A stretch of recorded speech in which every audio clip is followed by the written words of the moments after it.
Uno de los elementos más importantes del terror es la soledad.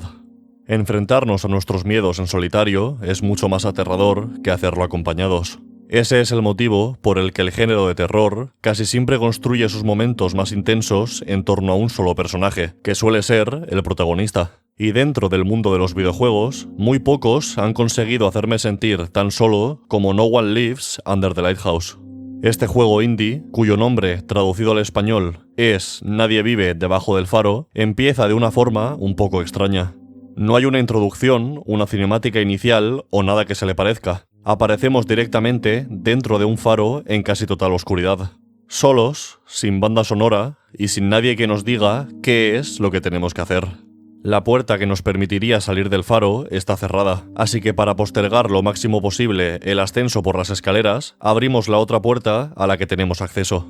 Aquí encontramos lo que parece una especie de regadera, que llenamos con el líquido desconocido que contienen estos depósitos. También cogemos un pequeño farol, que será nuestra única fuente de luz. En el suelo hay una compuerta, y haciendo caso al nombre del juego, que nos dice que no hay nadie viviendo debajo del faro, bajamos al sótano.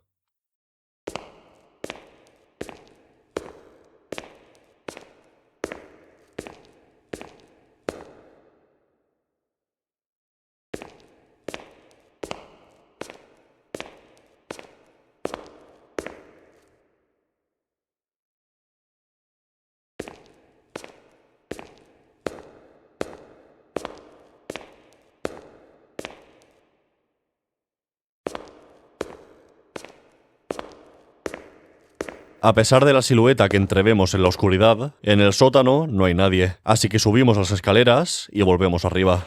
Ahora, lo único que podemos hacer es ascender por las escaleras hasta lo alto del faro.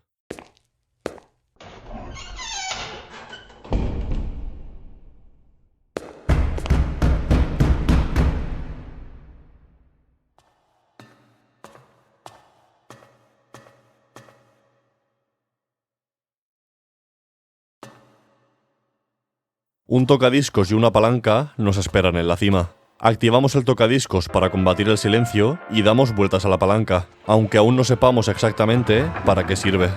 Por lo que parece, haciendo esto hemos levantado un lastre, pero nuestro trabajo aquí no ha terminado, porque el faro está apagado.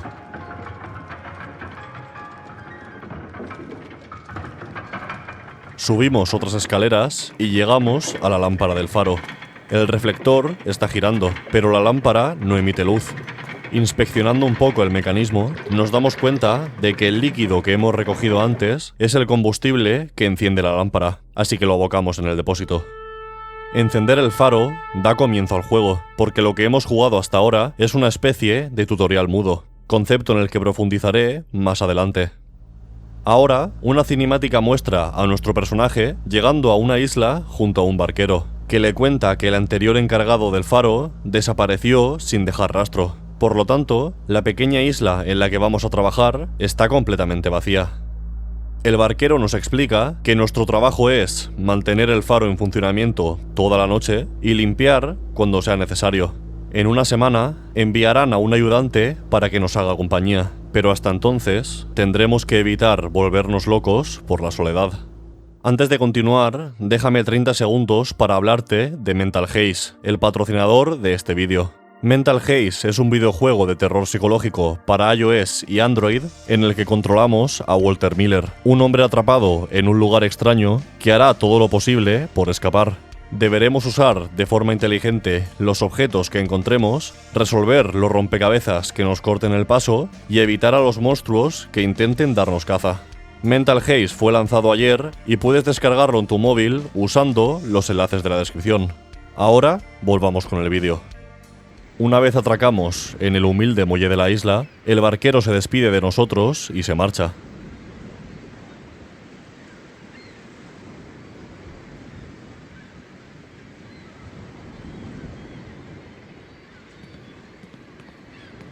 Quizá os parezca una estupidez, pero en este momento me sentí muy solo, tanto que me puse un poco nervioso.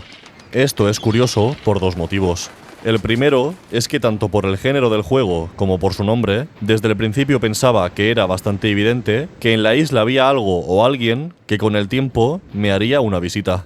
Y el segundo es que No One Lives Under the Lighthouse tiene un estilo gráfico muy poco realista, lo que a primera vista podría parecer un factor en contra de la inmersión. Y si tú también piensas esto, me parece que te equivocas.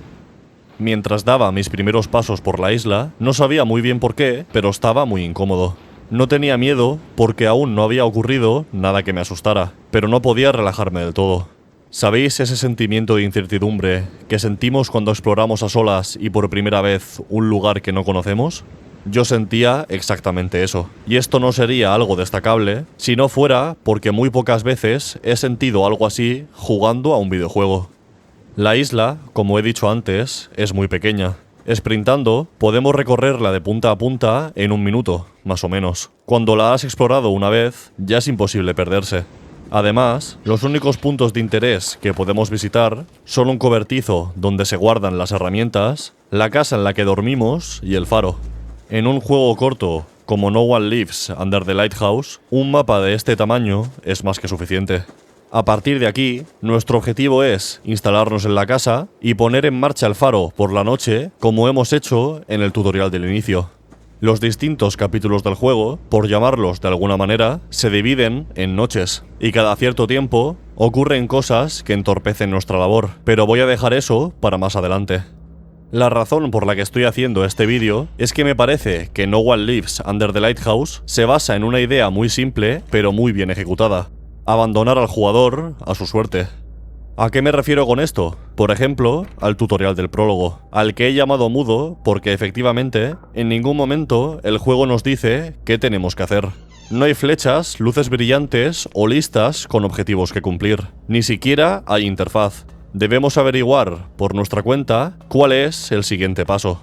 Lo bueno es que el sistema del juego no es difícil y puede entenderse con sentido común. Aún así, siendo un juego de terror, este abandono funciona muy bien para favorecer la inmersión del jugador. Se podría decir que es más realista, más orgánico. Nadie te lleva de la mano, y eso puede provocar que cometas errores. Otro ejemplo de esto es que poco después de llegar a la isla, entré en la casa del farero y una silueta blanca en forma de maletín apareció encima de la mesa. Al interactuar con ella no ocurrió nada, así que lo dejé estar. Al lado de la cama, en la mesita de noche, estaba la llave del faro. La cogí y me encaminé a mi lugar de trabajo. Como ya conocía el funcionamiento del faro, no tuve muchas complicaciones. No obstante, al salir al balcón, vi que una luz extraña brillaba en el embarcadero.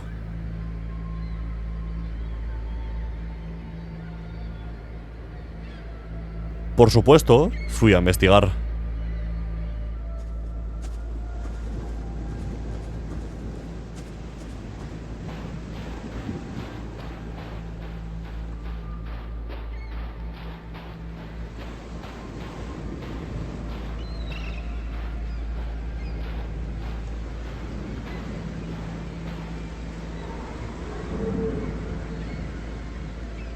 Al acercarme, mi personaje se mareó, dejó de mirar a la figura luminosa y cuando levantó la cabeza había desaparecido.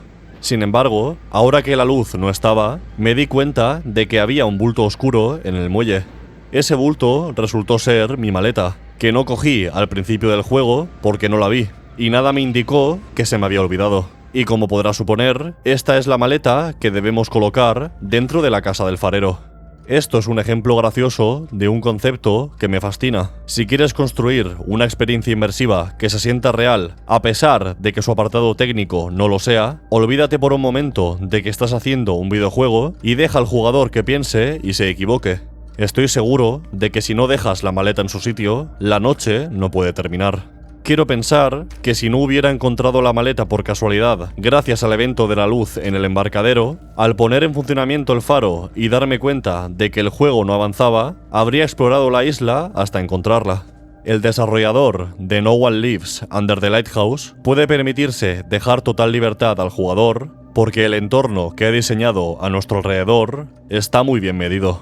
La isla es muy pequeña y hay pocos sitios donde buscar. A no ser que estés ciego, en algún momento encontrarás todos los objetos que necesitas, aunque el juego no te diga dónde están. Por ejemplo, cuando el sistema de lastre del faro se rompe y hay que buscar los elementos que hacen falta para repararlo. Tardas un rato, pero al final los encuentras, y el hecho de que el juego te obliga a perderte y a buscar por tu cuenta tiene mucho valor. Desde el punto de vista ludonarrativo, tiene sentido que un hombre que acaba de incorporarse a su puesto de trabajo no sepa dónde están las cosas que pueden hacerle falta en su día a día. En la vida real, todos nos perderíamos en algún momento. Nos frustraríamos porque no encontramos lo que necesitamos y finalmente sentiríamos satisfacción al resolver los problemas. Esto, aplicado a los videojuegos, funciona de la misma forma, y en especial en los juegos de terror, donde queremos pasar el mínimo tiempo posible deambulando por la oscuridad en busca de una cuerda. Este humilde juego indie no destaca por sus increíbles gráficos o su brillante historia, sino por el valor con el que deja que el jugador resuelva por sí solo los problemas que se le plantean. Cuando empecé a jugar, no sabía por qué me sentía tan solo, pero ahora lo sé. Los juegos de terror se suelen jugar en solitario, pero es difícil sentirnos solos cuando el desarrollador nos acompaña durante toda la experiencia. El mero hecho de decirnos lo que tenemos que hacer, aunque sea vagamente, es una especie de apoyo que nos reconforta. No One Lives Under the Lighthouse no hace eso, y aún así consigue no ser frustrante. Además, que el juego no nos lleve de la mano hace mucho más difícil predecir los trucos que va a utilizar para atacarnos. ¿Cómo vas a ver venir un susto si ni siquiera sabes si lo que buscas está en un sitio o en cualquier otro? Que sea impredecible hace que dé más miedo, que se meta más en nuestras cabezas, y ese es el objetivo de cualquier juego de terror que se precie. Para asustarme con sobresaltos cutres, me parece más sencillo consultar el saldo de mi cuenta bancaria. Por desgracia, y aunque de verdad pienso que No One Lives Under the Lighthouse es extremadamente bueno haciéndote sentir solo y desamparado, destruye esta ilusión tan rápido como la construye. Antes he dicho que en todos los capítulos del juego ocurren cosas que entorpecen nuestro trabajo como encargado del faro, pero esto es quedarse corto, porque el juego no tarda en convertirse en algo totalmente diferente a lo que esperaba encontrar durante la primera media hora. El resumen más breve que puedo hacer es que la historia de este juego es una imitación barata del típico relato de Lovecraft. Un hombre es corrompido por fuerzas cósmicas que no podemos comprender, se vuelve loco y acaba transformándose en un horror indescriptible cuyo objetivo es... Sinceramente, no lo sé. Os juro que presté atención a la trama y aún así no me enteré de qué narices estaba ocurriendo. Y al parecer, no soy el único que piensa así, porque he visto que muchos otros jugadores han pedido en foros que les expliquen de qué va el juego. Quiero que me entendáis. El juego se llama Nadie vive debajo del faro, y este nombre evocaba en mi mente 3 teorías. La primera, que el antiguo farero se había vuelto loco, se había escondido en el sótano del faro e intentaría atormentarnos. La segunda, que fantasmas, espíritus marinos o qué sé yo, vivían en el sótano del faro y querían atormentarnos. Y la tercera, y la que más me gustaba, es que la soledad volvería loco a nuestro personaje y eso nos haría ver cosas aunque no hubiera nada. En cambio, lo que obtuve fue un monstruo arácnido humanoide de 3 metros que dedica su tiempo libre a molestar a un pobre trabajador. ¿Por qué desperdiciar una base tan buena con una historia tan mala? Era mucho más sencillo aprovechar el consejo del barquero del inicio para que todo girase alrededor del daño que la soledad puede infligir en la mente humana. Hasta hay un tocadiscos en lo alto del faro que podemos encender para llenar el vacío del silencio mientras trabajamos. ¿Por qué no avanzar por esa ruta en vez de abusar de clichés del género? Para mí, la sutileza lo es todo. En el momento en el que rompes mi inmersión lanzándome una araña gigante, me has perdido como jugador. Y lo que más pena me da es que No One Lives Under the Lighthouse prometía mucho. La primera media hora de juego es una maravilla. Me hizo sentir solo y vulnerable en un lugar desconocido. Y entonces, un monstruo empezó a perseguirme. Por algún motivo, la persecución sucedió desde su punto de vista y se rompió la magia. A partir de ese momento, a cada paso que daba, en vez de estar asustado, estaba pensando en que el monstruo arácnido volvería a aparecer para atacarme. Si ya sé que no estoy solo, ¿qué diferencia este juego de cualquier otro título de terror que consiste en huir y esconderse cada cierto tiempo, como Outlast? Nada, no se diferencia en nada. Y No One Lives Under the Lighthouse no puede competir con los más grandes del género en este terreno. En mi primer vídeo, El terror de lo simple, hablo de Scratchys, una aventura gráfica de terror sobre un escritor que se instala en una vieja mansión para tratar de terminar su novela. Scratchys también utiliza la soledad como fundamento para la tensión que genera en el jugador, pero a diferencia de No One Lives Under the Lighthouse, sabe mantenerla hasta los momentos finales de la historia porque no revela más de lo necesario. En mi opinión, esta es la diferencia entre la obra de alguien que entiende el terror y la de alguien que quiere entenderlo. Sé que este juego es muy querido por la comunidad. Como ya he explicado, tiene un encanto muy particular que es difícil encontrar. Su tramo inicial es excelente, y cuando logras olvidar que hay dioses antiguos implicados en el asunto, es posible recuperar un poco la inmersión. Pero eso solo hace más grave el crimen que es el resto del juego. No soy mucho de hacer metáforas deportivas, pero No One Lives Under the Lighthouse es como perder un partido de fútbol por un gol de diferencia después de haber ido al descanso con 10 goles en contra.